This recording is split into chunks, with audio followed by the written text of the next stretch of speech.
Salut à tous les gamers et salut aussi aux gameuses parce que vous êtes de plus en plus nombreux à me suivre, hein, je le vois en commentaire et ça fait particulièrement plaisir.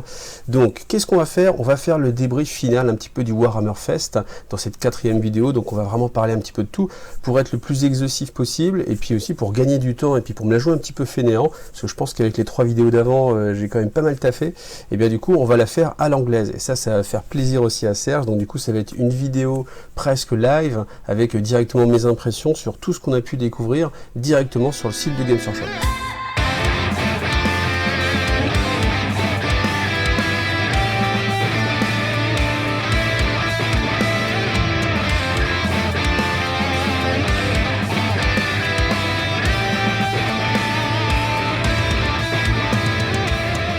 Comme je vous le disais, on est directement sur le site de Games Workshop. L'avantage, c'est que moi, ça va me faire une vidéo beaucoup plus facile à monter parce que du coup, j'aurai pas à aller chercher des images. Pour les 3 premières vidéos, hein, j'ai vraiment taffé pas mal, refait du montage et sous Photoshop et sous Premiere, etc. Là, pour le coup, je vais me la jouer à l'anglaise. C'est vrai que c'est un petit peu plus tranquille. Et puis, on va se consacrer vraiment sur le fond du sujet. Alors on va passer assez vite sur toutes les photos d'ambiance, donc on voit qu'il y a du cosplay, des gens qui se sont fait plaisir, on voit le magnifique Duncan, voilà, que vous devez connaître tous sans doute, avec ses vidéos de comment vous apprendre à peindre avec les techniques de chez Games. Alors après, la petite nouveauté, c'est aussi Everchosen, donc là dans cette vidéo-là que je peux vous remontrer, c'est assez sympathique, on voit en fait alors je peux même vous la mettre en plein écran, c'est plus joli, là on voit en fait les gars forger la future épée, donc si vous aimez les vidéos aussi de forgerons, c'est assez sympathique, c'est des belles images aussi. Bon, bien sûr, il faut aimer toutes ces couleurs, mais a priori, du coup, maintenant, il y aura une nouvelle épée Slayer Sword, a Blade Worthy of Champion. Ah oui, vous adorez toujours mon accent anglais. Et du coup, on la voit un petit peu là. Et après, alors je sais pas encore comment ça va se passer exactement, mais ça va être une compétition internationale. Donc, est-ce que ça va être par photo ou pas? Alors j'avoue, j'ai un petit peu passé, parce que le Golden Demon, c'est vrai que c'est toujours agréable à regarder, mais bon, c'est tellement stratosphérique au niveau en termes de niveau, que de toute façon, on peut que être, enfin moi de mon côté, je peux être que spectateur et être vraiment admiratif pour le travail. Alors je sais pas combien il y a d'heures passées sur cette figurine, mais bon, clairement, on voit que ça s'est pas fait avec juste 3 couleurs et 3 pots de citadelle contraste. Mais qui sait après, je ne sais pas. Peut-être ça se trouve, le gars il a utilisé des techniques de peinture qui se rapprochent de ça. C'est pas impossible. Mais bon, voilà, ça c'est un petit peu moins mon domaine. Alors ensuite, qu'est-ce qu'on va avoir? On va avoir du Black Templar. Et non, moi quand j'ai vu ça rapidement comme ça sans lire, je pensais que c'était des figurines en fait directement Black Templar. Alors après, dès qu'on sait que c'est de l'Iris Dorus, on se dit que c'est pas possible que ce soit des Black Templars, parce qu'ils n'étaient pas encore là, les petits enfants. Mais du coup, c'est vrai que ce look-là, je pense qu'avec un petit peu de conversion, ça passe très bien en 40 000. Le côté croisé, enfin c'est les tabards qui font ça aussi, puis bien sûr le côté noir. Alors après, qu'est-ce qu'on a? On a le Armiger qui est une très belle figurine. Je pense que c'est une figurine qu'ils ont très bien réussi. Et là, du coup, on nous propose différents petits kits en fait pour l'équiper, donc en version 30 000. Qu'est-ce qui change? Bien sûr, évidemment les armes. Après la carapace aussi, qui se rapproche de la carapace du, je sais pas comment il s'appelle, mais il y a un chevalier qui a justement cette carapace comme ça un petit peu. Puis ça ressemble aussi. Alors je vais pas avoir les noms parce que ça m'attire un peu moins, mais toutes les pièces du Mechanicus 30K, là le sort de locomotive en fait qui transporte, voilà. Donc hop, on va s'arrêter là. Par contre, on peut se demander si Forge World, ils font pas un petit peu les feignants quand même, parce que c'est souvent maintenant des kits existants en plastique sur lesquels ils viennent rajouter des options d'armement, et on a moins souvent en fait des kits, alors qu'avant, ils ont quand même sorti, moi j'ai acheté alors je sais plus comment ils s'appellent non plus, mais il y avait l'équivalent en fait des Castellan robots, ceux qui étaient encore plus gros avec le méga lance-plasma rotatif sur l'épaule, là, tout ça, et c'est vrai que là on est sur des figurines, bon, qui sont, alors certes elle est très réussie, mais c'est juste un dérivé en fait de la figurine plastique. Bon, je pense que ça pourrait être bien de... Ça fait longtemps qu'on n'a pas vu. Enfin, je trouve que Forge World, en fait, ils alimentent un petit peu moins que ce qu'ils pouvaient faire à une époque. Alors après, peut-être que le fait de travailler sur Titanicus ou sur Blood Bowl, ça prend en fait... je pense que c'est ça en fait l'idée, c'est que du coup, ils travaillent beaucoup là-dessus, et puis ça enlève en fait des figurines vraiment originales qu'on peut avoir chez Games. Alors ça a particulièrement bien avec le gars, parce que s'il n'y avait pas la petite brillance, la différence de teinte, on pourrait croire que c'est un petit cosplay bien réussi. Donc oui, ça vous avez vu, Bandai va s'associer avec Games Workshop pour faire alors est-ce qu'on peut appeler ça du jouet, tout simplement, ou des figurines d'exposition peut-être. Voilà, il y a les versions Primaris assez grandes, et puis là on les voit un petit peu, il y a les petites chibites en fait, c'est-à-dire ces versions, alors un petit peu pour ceux qui connaissent Crossmaster, ça va ressembler un petit peu à ce look là, ou alors tout ce qui est un petit peu, vous voyez, super déformé, là, avec les grosses têtes. Donc des t-shirts qui, ma foi, alors faut oser le porter dans la rue, mais du coup, pour le coup, ça, ils sont assez travaillés, hein. Mais ça, on les voit de plus en plus, hein, quand vous traînez un petit peu, vous avez des pubs sur les sites chinois, il y a de plus en plus de t-shirts comme ça, avec vraiment beaucoup de dessins. Alors, Warhammer Underworld Online, ça, je pense que je serai amené à en reparler un petit peu sur la chaîne. Alors, c'est du jeu vidéo, mais ça a l'air quand même assez tentant, hein, parce que si on peut se faire une petite partie, le problème c'est que même sur Underworld, bon, il n'y a pas grand chose à amener, mais il faut quand même se déplacer, aller voir son pote, etc. Tandis que là, vous lancez une petite partie entre midi et 2, sur la pause déjeuner, je pense que ça a du potentiel. Donc voilà. Alors ensuite, ça c'est les juges du Golden Démon. C'est dommage d'ailleurs qu'ils ne fassent pas une rétrospective un peu plus grande de toutes les pièces. Ça le mériterait quand même, parce que je pense qu'il y a vraiment des choses formidables. Alors je pense qu'on va les trouver bien évidemment sur des gens, sur d'autres youtubeurs qui ont fait des vidéos, mais c'est dommage, je trouve, de la part de Games de pas au moins montrer toutes les catégories, au moins ceux qui sont passés en vitrine de sélection. Bon ben voilà, ça coûterait pas grand chose, juste quelques photos, mais bon.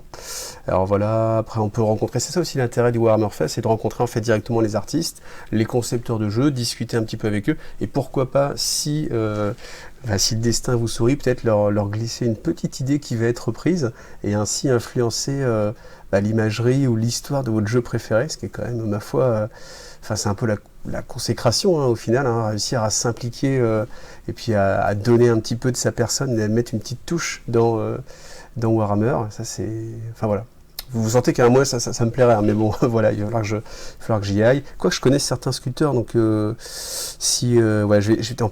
vais discuter un petit peu avec eux, on sait jamais, hein. S'ils ont envie de faire des gars avec des palmiers, ça peut être sympa. Alors là, le petit fond vert qui décore bien, bon, ça vous permet de faire des belles photos pour votre passeport. Ça, elle était sympa aussi, cette image-là, où on voyait les différents cosplayers dans l'ascenseur. C'est pas mal. Alors voilà, hop, on passe un petit peu. Alors, Middle Earth, c'est vrai que c'est quelque chose qui, moi, ne m'intéresse pas, tout simplement. C'est pour ça que vous ne le suivez pas trop sur ma chaîne. Donc là, c'est pareil, je vais passer un petit peu. Ça, je trouve que c'est une bonne idée quand même, parce que du coup, ça doit être un kit qui ne doit pas coûter bien cher. Et puis après, vous en faites ce que vous voulez, vous le bricolez autour. Je pense que c'est une bonne idée. Après, bien sûr, il faut pouvoir le varier. Je pense que ça aurait été pas mal d'avoir en fait différents segments ici, et que ces segments-là, vous puissiez les coller peut-être de différentes façons, même séparés. Vous voyez, bon là, je pense que ça aurait pas coûté plus cher et que ça aurait permis d'avoir des maisons de Hobbit un petit peu plus différentes. Voilà. Donc on va passer un petit peu les figurines, même si celle-ci, on peut se demander pourquoi il y a un double socle comme ça. Bon, voilà. On passe. Alors, Warhammer Age of Sigmar. Donc, on va avoir Handbook 2019. Donc voilà, comme tous les ans, on va vous proposer différentes choses. Là, c'est vrai que c'est pareil. Comme je suis pas un joueur d'Age of Sigmar, moi, ce qui m'intéresse, c'est juste un petit peu l'historique. Donc là, il y a quelque chose qui va être sympa, qui va sortir pour l'historique. Mais bon, j'en reparlerai peut-être à l'occasion si j'ai le temps de lire le bouquin. Alors Warcry, j'ai déjà fait j'ai déjà fait une vidéo complète de 20 minutes dessus. Donc on va passer, hein. Après, si ce n'est en commentaire, on lisait. Je pense que au final, avec la réflexion, je pense qu'on va être sur un jeu qui va se rapprocher plus de Kill Team que de Mordheim. Je peux me tromper, mais c'est vrai qu'on a vu passer une image où le format, c'est la même taille de terrain. Vous savez, ce qui permet d'être rentré dans une boîte. Voilà, ça se rapprochera plus de Kill Team. Alors ça, bien sûr, on n'a toujours pas la révélation, mais bon, saison 3 de Warhammer Underworld. Donc ça, bien sûr, avec plaisir. Après, on peut se poser la question, et là, moi, je me pose la question, qu'est-ce qui va se passer sur les premières saisons? Est-ce qu'on va continuer à vendre la première saison? J'imagine que oui. Je pense pas qu'ils vont revenir en arrière. Après, est-ce qu'on va limiter les cartes? Est-ce qu'on va faire des rééditions de cartes? Parce que vous voyez, dès qu'on s'approche de beaucoup d'extensions, vient immanquablement le moment où c'est très difficile pour un nouveau joueur d'être compétitif. Et comme c'est un jeu qui se veut le jeu compétitif ultime, eh bien, immanquablement, il faut qu'il y ait un équilibrage à un moment, quoi. Et quand on le voit sur des jeux comme Magic, enfin tous ces jeux-là qui sont vraiment bien implantés, qui sont là depuis des années, il y a toujours un cycle. Même sur Hearthstone, si vous connaissez, c'est toujours les 3 dernières extensions ou les 2 dernières années en cours pour pas courir sur 10 années. Hein. Parce que si vous faites ça, au final, ça ouvre pas du tout la porte aux nouveaux joueurs. Ils vont pas venir s'ils se disent, ouais, attends, j'ai 400 cartes à acheter. Bon, voilà, faut pas perdre de vue ça. Et puis s'il n'y a pas de nouveaux joueurs, on compense pas la perte des joueurs qui immanquablement va survenir. Et puis, bah voilà, malheureusement, le jeu périclite. Alors Blood Bowl, c'est pas non plus ma tasse de thé. C'est vrai que je trouve que les parties sont un petit peu longues. Après, surtout, je laisse ça à la chaîne de qualité Cabal Vision. Si vous cherchez un petit peu sur YouTube, allez regarder Cabal Vision. Bon, ça fait longtemps qu'il n'a pas sorti de vidéo, mais bon, c'est un ami à moi, voilà. Donc je lui laisse tout ce qui est Blood Bowl. Alors voilà. Donc comme je vous disais, je pense que Forge World, ils se concentrent pas mal là-dessus, ce qui fait un peu moins de sorties. Puis il y a tout ce qui est Necromunda aussi, hein, tous les ajouts. Donc après, ce qui est un peu dommage aussi, c'est que si vous jouez à Necro, vous êtes obligé plus ou moins de passer par la case Forge World. Étant donné que c'est pas directement accessible au magasin, ça limite aussi le développement du jeu. Bon voilà, on va regarder un peu plus les persos. Donc voilà, toujours très sympa. Après, je sais pas comment se porte vraiment Necromunda. Je sais que sur les dingues de jeu, il y avait pas mal il y avait quelques vidéos à l'époque. Là maintenant un petit peu moins, ils sont passés sur autre chose. Je suis pas non plus d'autres chaînes où je vois du Necromunda, donc bon, à voir. Alors après, là il y a une petite vidéo, voilà, je vais pas vous la montrer, hein, vous la regardez simplement. Titanicus, alors Titanicus, je pense que bientôt on va en reparler sur la chaîne, parce que là par contre c'est quelque chose que je suis, et actuellement je suis en train de peindre justement mes titans, donc c'est assez laborieux en fait, parce que c'est des figurines, il y a beaucoup de détails. Là on voit sur le River, malgré l'échelle de la figue, vous avez quand même tous ces petits, ces petites, alors je sais pas comment ça s'appelle, mais enfin vous voyez les petites dorures là qu'on va avoir sur le côté, pas mal de petits détails, et ce qui fait que les figurines sont quand même difficiles à peindre, c'est pas forcément le mot, mais c'est un petit peu long, c'est un petit peu laborieux. Voilà, Titanicus après c'est aussi c'est un petit peu dommage aussi sur la façon dont c'est distribué, parce que les règles sont pas en français. Là récemment je me suis acheté 2 manipules de Warhoon, et bah, du coup j'étais obligé d'acheter un pack à 20 € avec les tableaux de commande. J'avais pas assez d'armes, donc j'ai obligé de remettre 10 € pour acheter un petit pack avec des cartes d'armement. Enfin, ça fait 30 balles de plus juste pour du matériel de jeu. Bon, ça pique un petit peu quand même. Après, le jeu, je trouve que c'est un jeu extrêmement abouti, extrêmement complet et extrêmement difficile à appréhender en fait. Malgré les parties que j'ai fait, je joue toujours pas avec les règles à fond. En fait, il y a tellement de règles que c'est, enfin là, ça me dépasse. Il faut vraiment s'y consacrer à fond pour pouvoir vraiment en retenir en fait l'essentiel. Et puis surtout en profiter à fond. Donc comme moi je suis plutôt un petit peu à voler à droite à gauche sur un petit peu tous les jeux qui peuvent sortir, voilà, c'est un petit peu difficile à suivre, mais je vais vous en reparler rapidement sur la chaîne, enfin c'est-à-dire prochainement plutôt, parce que je devrais aller au French Track Day. Au French Track Day, il y aura du Titanicus. J'essaie de faire une table aussi pour le French Track Day, je sais pas si elle va être terminée à temps. Voilà, j'essaie de peindre mes figues aussi, ça fait beaucoup de choses, et je vous fais ces vidéos là. Donc pensez à moi, hein, parce que cette vidéo là, elle prend sur mon temps de Titanicus. Hein. Alors là, la petite vidéo, c'est une vidéo qui va tout simplement... Alors, il ne se passe pas grand-chose, hein, mais c'est simplement pour vous dire, Aeronautica Imperialis va revenir. Donc pour ceux qui ne connaissent pas, ça ressemblait un petit peu à X-Wing en fait. Enfin, à l'idée à la base, c'est qu'il y avait un jeu qui s'appelait Wing of War, où on avait justement des avions un petit peu comme ça. Ils ont sorti après Aeronautica Imperialis qui... Alors, je pense s'inspirer un petit peu de ce jeu-là, avec les avions classiques, hein, des Hellblade, qu'est-ce qu'il y avait? Il y avait des Thunderbolt, des choses comme ça. Il y avait les avions Eldar étaient très très forts, enfin voilà. Et puis est sorti X-Wing de FFG, et c'est vrai que Aeronautica Imperialis, c'est un petit peu, c'est pas hyper éclité. Mais bon, ça reste un jeu qui a du potentiel, hein, donc à voir, on n'a pas grand chose comme information, donc ça veut dire que ça ne doit pas être vraiment très abouti, parce que sinon on aurait vu au moins quelques visuels. Alors après là, de la nouveauté Forge World un petit peu, mais on reste toujours sur les mêmes kits plus ou moins transformés, vous voyez, c'est pas non plus de la... Enfin, peut-être que je suis un petit peu exigeant, mais c'est vrai que moi j'aime bien l'époque de Forge World, quand on parlait Forge World, on n'entendait pas option d'armement, mais on entendait plutôt machine titanesque, chose vue nulle part ailleurs, voilà. Donc c'est un petit peu cette époque-là que je regrette un petit peu. Bon, c'est vrai qu'après je suis assez médisant, parce que quand je vois aussi tout ce qui sort sur les Résidorus, c'est vrai que Forge World maintenant c'est principalement les Résidorus aussi. Enfin ouais, il y a toutes ces sorties-là, donc bon, ils font quand même du taf. Mais pour un joueur de 40 000... si on n'est pas non plus aficionados des Space Marines, c'est un petit peu moins l'ultra fête. Alors ça c'était pas mal aussi hein, quand même. Voilà. Après, enfin, je pense qu'il doit être très grand. On se rend pas vraiment compte de la taille, mais je pense qu'il doit être vraiment assez grand. Il faudrait le voir en vrai aussi pour voir comment ça se termine ici. Là, est-ce qu'il y a des réacteurs, comment c'est fait. Bon, il va falloir attendre un petit peu. Alors là, ces démons, c'est des démons génériques qui devraient être présents pour Warhammer 40 000. Donc là, pour le coup, la peinture, elle est assez sympathique parce qu'il y a un beau contraste là entre le rouge et le bleu. Et je trouve que ça passe très bien. Puis c'est des figurines qui font envie, du coup. Donc voilà. On va passer. Donc Apocalypse, je vous en ai déjà parlé dans une précédente vidéo, donc on va pas revenir dessus. Je passe assez rapidement, d'autant plus que j'ai pas eu d'autres informations à travers ce qu'on a pu discuter. Donc voilà, on va passer. Alors voilà, les nouveautés en termes de figurines. Donc là, par contre, il y a eu quand même pas mal de choses. Donc comment il va s'appeler? Le répulsor de la mort. Alors est-ce qu'il a un nom? Le répulseur exécutionneur. Bon, ok. Donc toujours surarmé. Enfin, c'est quand même fou hein, quand vous regardez cette figurine. Enfin, même quand on regarde cette image-là. Là. Alors, ok, un lance-missile là, un lance-grenade, un canon rotatif, un canon je sais pas quoi, des bolters jumelés juste en dessous, la mitrailleuse sur le dessus. Il y a un moment, est-ce qu'on n'est pas dans le too much? C'est vrai que sur Facebook, j'avais déjà vu des gars qui avaient rajouté encore des rangées de bolters, etc. C'est vrai qu'à un moment donné, c'est presque too much. Donc après, pour moi, ça signifie, enfin encore une fois, hein, c'est un signe que la gamme va vraiment passer en mode full Primaris. Et là, on dit un petit peu au revoir au Predator quand même. Hein. Je pense que c'est un petit peu ça l'idée. Alors, autre nouveauté avec un style, ma foi, fort particulier, un petit peu rétro-futuriste. Ça passerait très bien pour du Fallout. Hein. Si vous jouez à Fallout, vous prenez la figurine, voilà, vous mettez peut-être pas le canon, mais ça passerait vraiment très bien en épave sur la table. Après, en termes de jaune, bien sûr, on n'a pas les règles, donc c'est difficile de juger. Au niveau du look, c'est assez original. J'ai vu aussi sur Facebook des gars qui s'étaient amusés à mettre des pattes sur les côtés là pour faire une sorte de crabe, ça rendait bien aussi.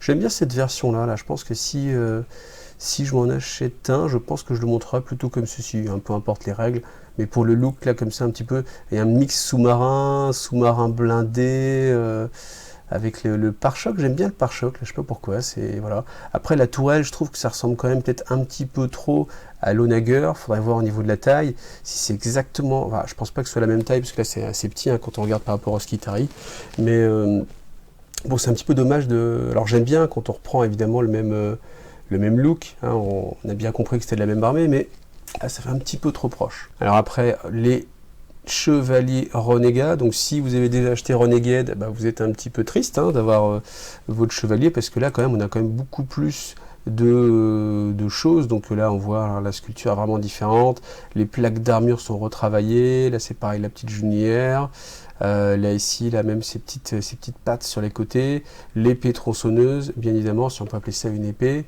Et puis après, il y a les tuyaux ici. Alors les tuyaux, par contre, je pense que là, c'est la peinture. Ça aurait mérité peut-être de les différencier un petit peu, parce que ça fait un petit peu trop rajouté comme ça. Ça fait un petit peu... Enfin, là, il y en a beaucoup qui en est à la limite quelques-uns, pourquoi pas.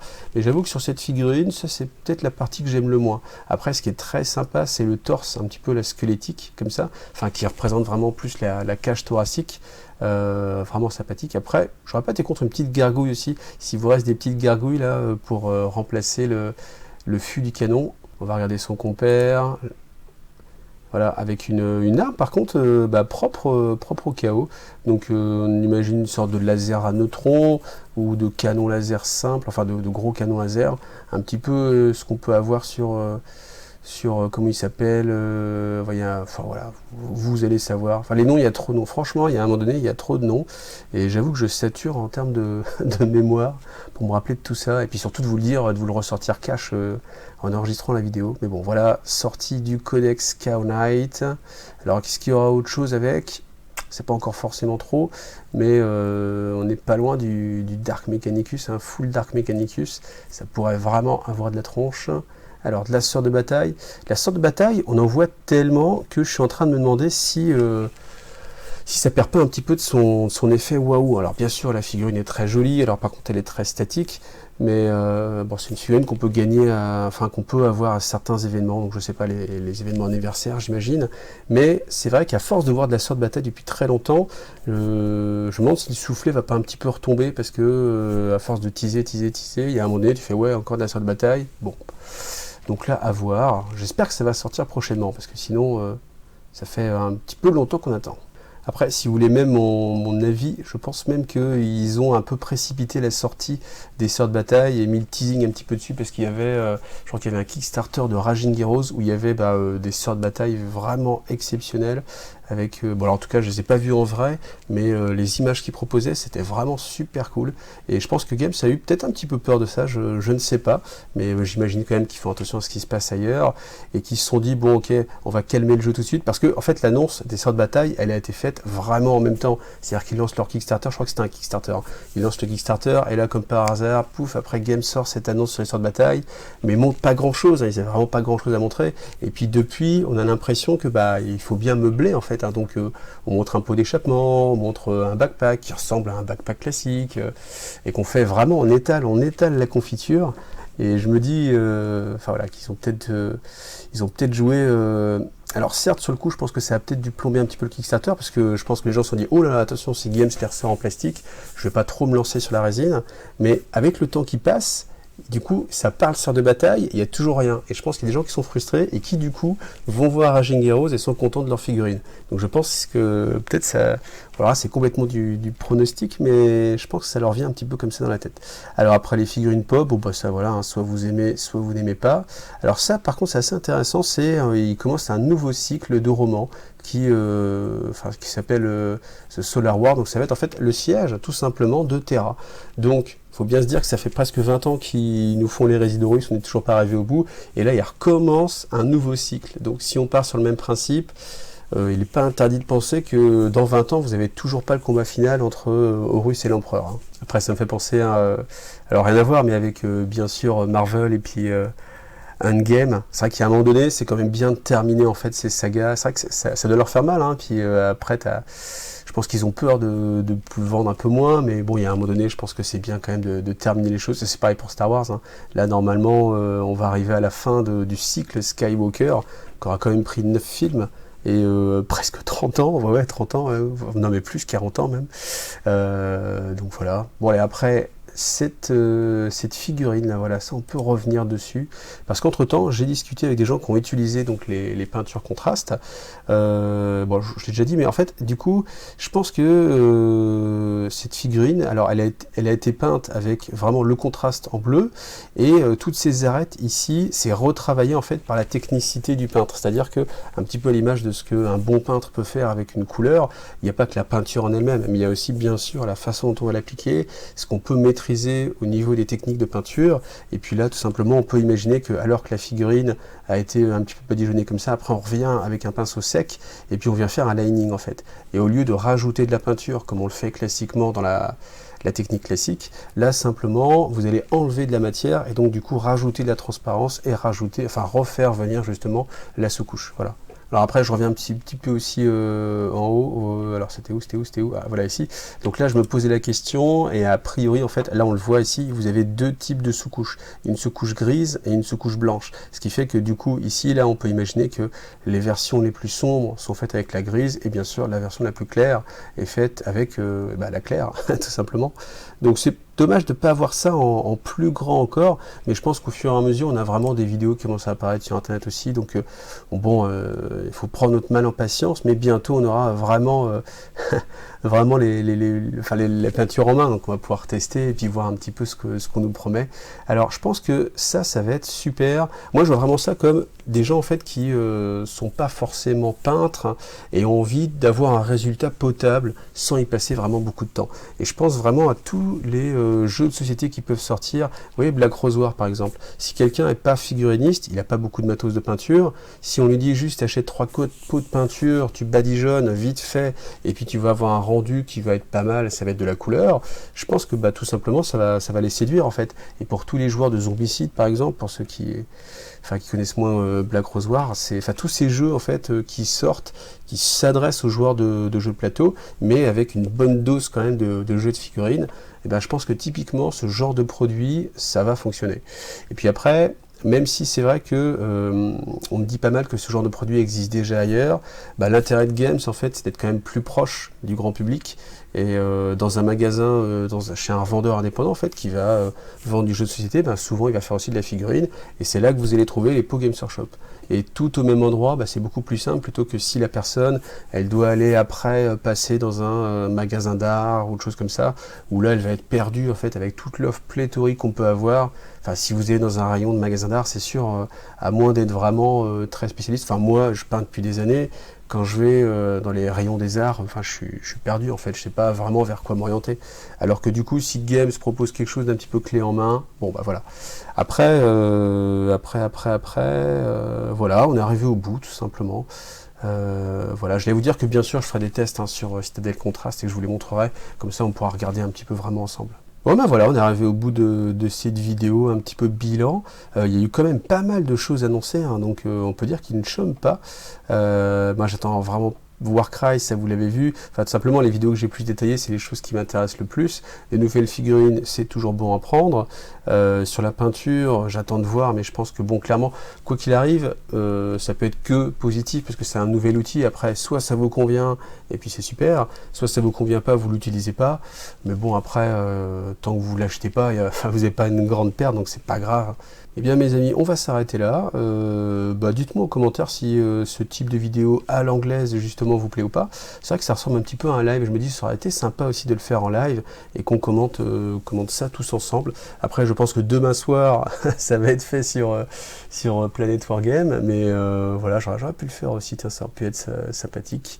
En tout cas, merci d'avoir vu cette vidéo. N'hésitez pas à mettre des petits commentaires pour me dire si ça vous a plu ou pas. Sachant que moi, ça m'a permis quand même de vous sortir une vidéo plus rapidement. Parce que si j'avais dû faire comme les 3 premières, je pense que clairement ça aurait été un petit peu trop de travail. Et puis, vous savez, hein, j'ai mon Titanicus à peindre. Donc voilà. Et merci à vous. Pensez à vous abonner, pensez à liker toujours les mêmes rengaines. Et puis, rendez-vous à bientôt. Salut!